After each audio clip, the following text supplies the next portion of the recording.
पिछले कुछ दिनों से यूपी, मध्य प्रदेश और उत्तराखंड में कांवड़ यात्रा मार्ग पर पड़ने वाले दुकानों के बाहर नेम प्लेट लगाने वाले आदेश पर बवाल मचा हुआ था।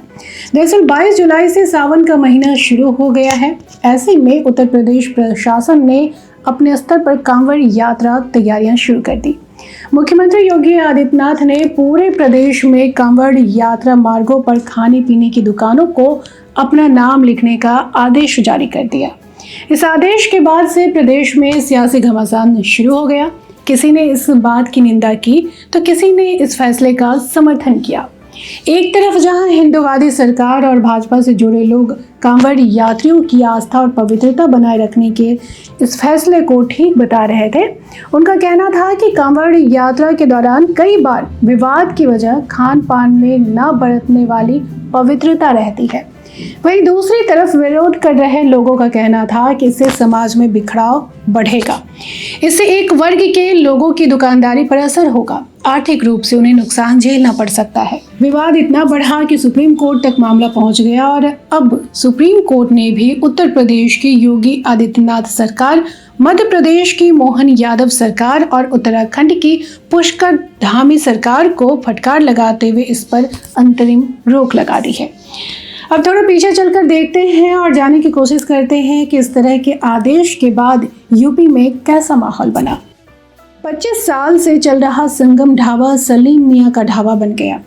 नीलम स्वीट्स फजल स्वीट्स हो गया, quality sweets Zafar Iqbal sweets हो गई। और ये तो 2-3 उदाहरण भर हैं। सैकड़ों दुकानों, ढाबों, रेस्टोरेंट्स के नाम मुख्यमंत्री योगी आदित्यनाथ के आदेश के बाद बदले गए, उनके नाम मालिकों के नाम पर रखे गए। यही नहीं, बनारस में भी प्रशासन ने फरमान जारी किया कि काशी विश्वनाथ कॉरिडोर की दुकानों को अपने मालिकों के नाम से दुकान का नाम रखना होगा। सिलसिला उत्तर प्रदेश से शुरू होकर मध्य प्रदेश और उत्तराखंड तक भी पहुंच गया। मध्य प्रदेश में तो बागेश्वर धाम के धीरेन्द्र शास्त्री ने कह दिया कि बागेश्वर धाम के दुकानदारों को 10 दिनों के अंदर अपने मालिकों का नाम लिखना होगा, काम लिखना होगा, ताकि राम और रहमान वालों की पहचान हो सके। और फिर शुरू हुई राजनीति। विपक्ष ने नाम को हिंदू मुसलमान में बांटने की राजनीति से प्रेरित बताया। खूब हंगामा भी हुआ।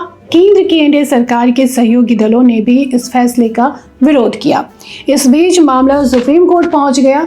Association for protection of civil rights नाम के एनजीओ ने सुप्रीम कोर्ट में याचिका दाखिल करके कहा कि अल्पसंख्यकों की पहचान के जरिए उनका आर्थिक बहिष्कार किया जा रहा है। इसके अलावा टीएमसी सांसद महुआ मोइत्रा ने भी सुप्रीम कोर्ट के नाम बदलने के फैसले के खिलाफ याचिका दाखिल की।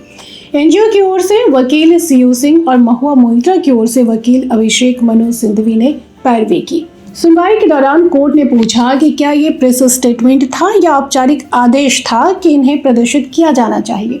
याचिकाकर्ताओं के वकील ने जवाब दिया कि पहले एक प्रेस स्टेटमेंट था और फिर लोगों में आक्रोश था और वे कहते हैं कि ये स्वैच्छिक है, लेकिन वे इसे सख्ती से लागू कर रहे हैं। वहीं महुआ मोइत्रा की ओर से पेश वकील अभिषेक मनु सिंघवी ने कहा कि एक छद्म आदेश है। सिंधवी का कहना है कि कांवड़ यात्राएं दशकों से होती आ रही हैं और मुस्लिम, ईसाई, बौद्ध समेत सिख धर्म समेत लोग उनके रास्ते में उनकी मदद करते हैं।